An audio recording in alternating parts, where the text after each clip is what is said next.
The journal smelled like rain and dust.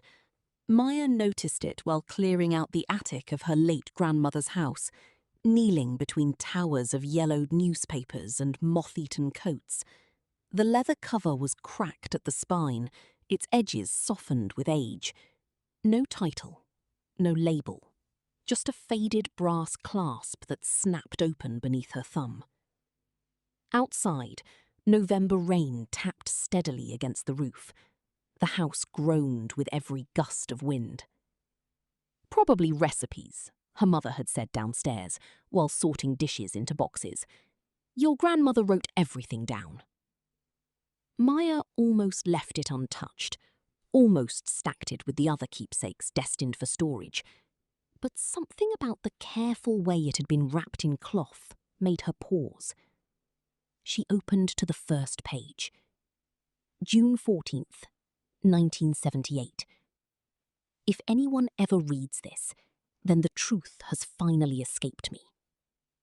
Maya frowned. The handwriting was unmistakably her grandmother Eleanor's, tight loops and sharp slants, but the tone felt wrong. Eleanor had been practical, unsentimental, the kind of woman who measured flour without scales and solved problems without tears. Maya turned the page. I saw Thomas again today. He asked if I regretted it. I lied. A chill slid through her. Thomas was her grandfather's name. She kept reading. The journal unfolded slowly, entry by entry, revealing fragments of a life Maya had never imagined. Eleanor wrote about arguments, long drives at night, and recurring guilt that seemed to haunt her. There were references to the accident, though details remained maddeningly vague. Then Maya found the photograph. It had been pressed between two pages near the middle of the journal. A black and white Polaroid of Eleanor standing beside a man Maya didn't recognize. He was tall, dark-haired, with one hand resting gently on Eleanor's shoulder. They looked intimate, comfortable. On the back, in faded ink, were 4 words. For our son, Daniel. Maya stared. Daniel was her father. A pulse hammered in her ears. No, she whispered. Her grandfather's name had been Richard, not Daniel, not Thomas. She flipped pages faster now, the paper trembling beneath her fingers. Thomas wanted me to tell Richard the truth before the wedding. I couldn't do it. He said the child deserved to know his real father someday. Maya stopped breathing. The attic suddenly felt airless. Her father wasn't Richard's son. The realization struck like ice water. All her life, the family had worshipped Richard's memory. Portraits of him filled every hallway downstairs. Maya's father carried his surname, his stories, his supposed legacy. And none of it was true. A floorboard creaked downstairs, her mother humming softly. Maya closed the journal halfway, heart racing. Part of her wanted to put it back exactly where she'd found it and pretend none of this existed. But she couldn't stop. Hours passed unnoticed. Rain darkened the windows while Maya pieced together the hidden history of her family. Thomas had been Eleanor's first love. According to the journal, he and Eleanor had planned to leave town together in the summer of 1977. Then, Thomas vanished for nearly 2 months without explanation. Hurt and furious, Eleanor accepted Richard's proposal instead. Weeks later, Thomas returned. Only then did Eleanor discover she was pregnant. She never knew which man was the father. Richard, apparently, suspected the truth almost immediately after Daniel was born. Yet he chose to raise him anyway. There were passages written years later that made Maya's chest ache. Richard held Daniel tonight while he slept.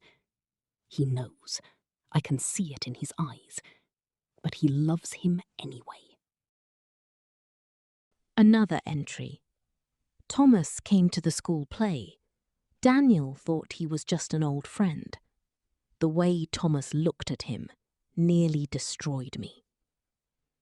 Maya leaned back against a trunk, stunned. Her father had grown up unknowingly knowing both men, his father and his father, without understanding who they really were. The final pages of the journal became darker. Thomas grew ill sometime in the late 1990s. Eleanor visited him in secret at a hospice 3 towns away.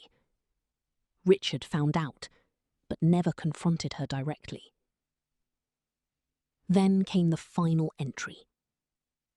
March 2nd, 2001. Thomas died today. Richard drove me to the hospital and waited outside for 3 hours. When I returned to the car, he simply asked if I was all right. I think that was the moment I understood what love truly is. I should have told Daniel everything, but the lie has lived too long now. If this journal is ever found, forgive me. The pages ended there. Maya sat motionless. The rain had stopped. The silence in the attic felt enormous. Her father was downstairs helping wrap china in newspaper, completely unaware that his entire identity rested on a secret buried for decades. And now Maya carried it alone. That evening, she barely spoke during dinner. Her mother noticed immediately. "You look pale." "Just tired." But sleep refused to come. Maya lay awake in the guest bedroom, staring at water stains on the ceiling while questions tore through her mind. Did her father deserve to know, or would the truth only destroy him? At 2 in the morning, she crept downstairs with the journal tucked beneath her arm. The house was dark, except for the faint kitchen light left on above the stove. She found her father sitting alone at the table. He looked up, surprised. Couldn't sleep either? Maya hesitated. He smiled faintly. Runs in the family. For a moment, she nearly turned around. Then she placed the journal on the table. "I found this in the attic." His expression shifted as he recognized Eleanor's handwriting. He opened it carefully.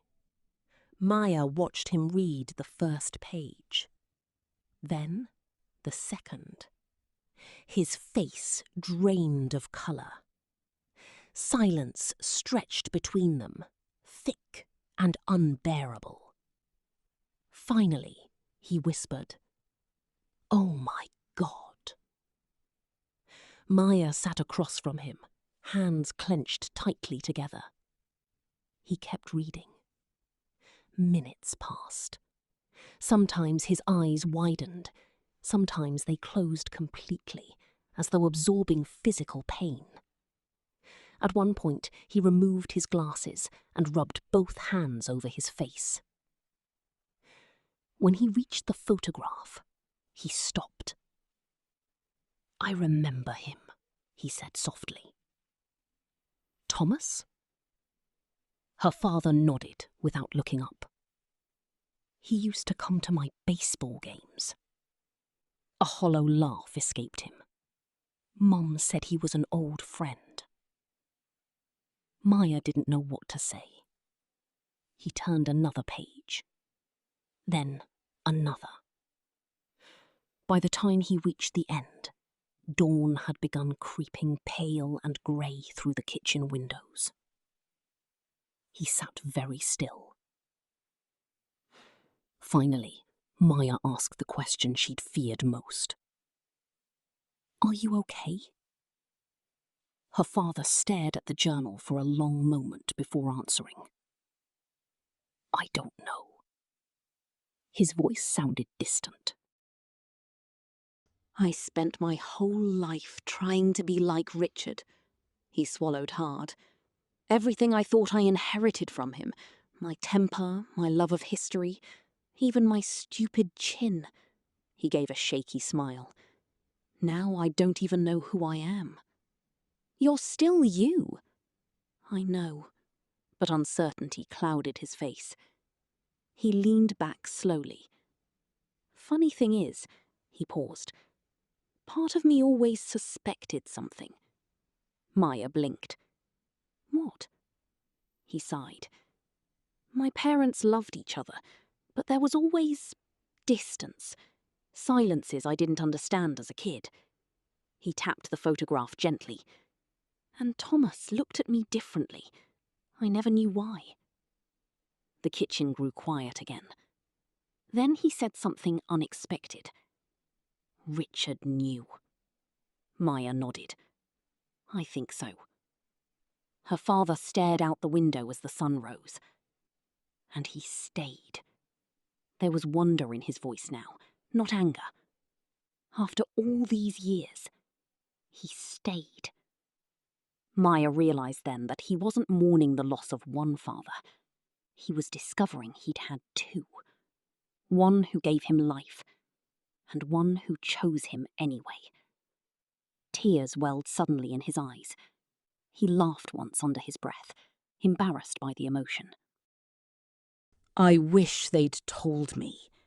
I know. But maybe they were afraid. He rested a hand over the journal. Families are built on strange things. Love, fear, loyalty. He looked at Maya. Secrets. The morning light strengthened around them. For the first time since opening the journal, Maya felt the crushing weight in her chest begin to ease. The truth hadn't shattered her family the way she feared. It had simply revealed how complicated it had always been. Her father closed the journal gently. Do you think less of Grandma now? He asked. Maya thought carefully before answering. She remembered Eleanor's final words. Forgive me. No, Maya said softly. I think I understand her better. Her father nodded. Outside, the storm clouds had finally broken apart, leaving the world washed clean and bright.